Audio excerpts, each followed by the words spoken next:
चलिए अब थोड़ा फोकस करते हैं होटल्स पे और ट्रैवल एंड टूरिज्म सेक्टर पे, क्योंकि हम देख रहे हैं कि इस स्पेस को लेकर बात की जा रही थी कि थोड़ा स्लो डाउन आने वाले समय में देखने को मिल सकता है। लेकिन हाल फिलहाल में आए कुछ आंकड़ों के मुताबिक अगर उनको देखें तो अप्रैल के मुकाबले मई महीने में जो एवरेज रूम रेट यानी कि ARR अगर देखें तो वहां पर दोगुनी बढ़त इस बार देखने को मिली है और होटल सेक्टर को भी इससे फायदा मिलने की बात की जा रही है। तो आगे के लिए आउटलुक कैसा नजर आ रहा है इस पूरे स्पेस का, ये बताने के लिए प्रियंका हमारे साथ जुड़ चुकी हैं। प्रियंका बताइए क्या कुछ डेटा निकल कर आ रहे हैं। बिल्कुल पूजा, इनफैक्ट आप देखें ना तो मई मंथ में कई सारे चैलेंजेस थे, जियो पॉलिटिकल टेंशन थी, इंडिया पाकिस्तान वॉर की वो वाली टेंशन थी। उसके बावजूद भी अगर आप होटल सेक्टर का डेटा देखें, जो एक बड़ा पैरामीटर होता है उनका ARR, एवरेज रूम रेट, जिससे पता चलता है कि स्ट्रेंथ कितनी है स्पेस में, वो लगातार आप बढ़ता हुआ दिखाई दे रहा है। इनफैक्ट अप्रैल के मुकाबले मई में ARR में दोगुनी बढ़त देखने को मिली है, और वो भी तब जब आपके पास ऑलरेडी FY25 का एक अच्छा बेस था, बड़ा बेस था। उसके बाद भी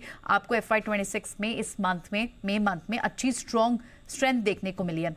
स्टेबल ऑक्यूपेंसी दिखी है, मजबूत ग्रोथ मोमेंटम देखने को मिला है, और होटल सेक्टर में अच्छी खासी रिकॉर्ड इन्वेस्टमेंट्स भी देखने को मिल रही है। पहले एक बार ARR का ट्रेंड देखते हैं। अगर आप चाहे किसी भी सिटी की बात करें, आप मुंबई की बात करें, अप्रैल और मई के बीच में कंपैरिजन अगर आप देखें, वाई चेंज जो देखने को मिल रहा है, सिर्फ 2% तक का चेंज, 2% तक की बढ़त आपको अप्रैल 2024 में दिख रही थी, 2025 में दिख रही थी, मई 2025 में आपको ये 10 से 15% तक की दिख रही है। और ये ट्रेंड आपको Delhi, Jaipur, Hyderabad, Chandigarh, Bengaluru, so the crux of the thing is कि स्ट्रेंथ इस स्पेस में अच्छी खासी दिख रही है, ऑक्यूपेंसी लेवल स्ट्रॉन्ग है, और आगे भी अगर आप जो आउटलुक की बात कर रहे हो तो जितने भी नए हों, एग्जिस्टिंग प्लेयर्स हों, कहीं ना कहीं वो रिकॉर्ड कैपिटल डिप्लॉय कर रहे हैं। और यहाँ तक एक्सपर्ट्स का मानना है कि जितनी भी एवरेज होटल ऑक्यूपेंसी है 2026 में भी वो 70% तक रहेगी ही रहेगी।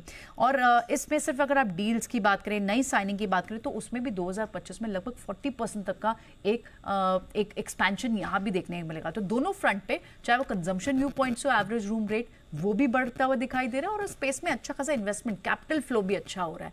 ये ट्रेंड हम लेकर आना चाहते थे। बिल्कुल, तो स्लो डाउन की जहां हम एक तरफ बात कर रहे थे, लेकिन ऐसा कुछ असर दिखाई नहीं दे रहा है और डिमांड इंटैक्ट है। बड़े डील्स, बड़े ट्रांजैक्शंस भी यहाँ पर होते हुए दिखाई दिए। 2025 अच्छा रहा, लेकिन 2026 भी यहाँ पर भी इसको लेकर कुछ कमज़ोर इस वक्त आउटलुक नहीं नज़र आ रहा है। एक बार इस पर राय ले लेते हैं। जैन साहब, आपको ये पूरा स्पेस कैसा नज़र आ रहा है, और क्या आपका ये मानना है कि FY25 की तरह FY26 भी ये सेक्टर के लिए ऐसे ही मजबूती इस सेक्टर के लिए जारी रहेगी आगे भी? बिल्कुल, बिल्कुल। मैं हमेशा कहते आया हूँ हो, मतलब hospitals, hotels and home textiles, और ये होम, तो ओवरऑल देखिए, हमने देखा कि हॉस्पिटल्स के बारे में भी बात की आपने, तो उस टाइम मैंने मेडिकल टूरिज्म की बात की।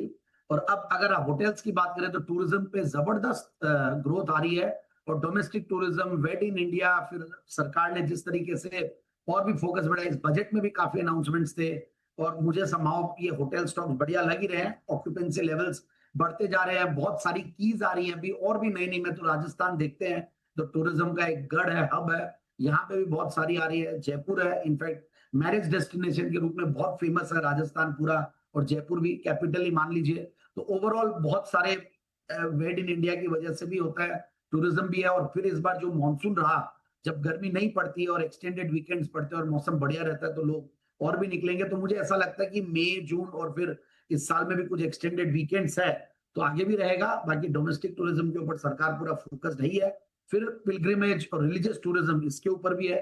तो इन सबको फायदा बहुत हो रहा है। EIH लिमिटेड हमारे PMS में हमने ले रखा है, वैसे EIH एसोसिएटेड उन्हीं की दूसरी कंपनी है, जिनकी जयपुर में भी राजविलास है, और भी बहुत अच्छी अच्छी प्रॉपर्टीज है, वो बढ़िया लगता है।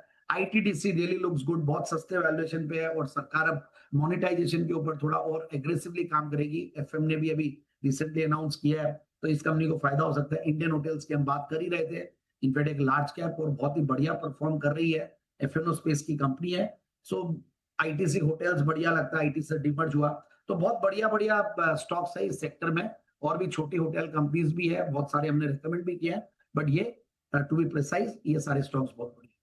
ऑलराइट,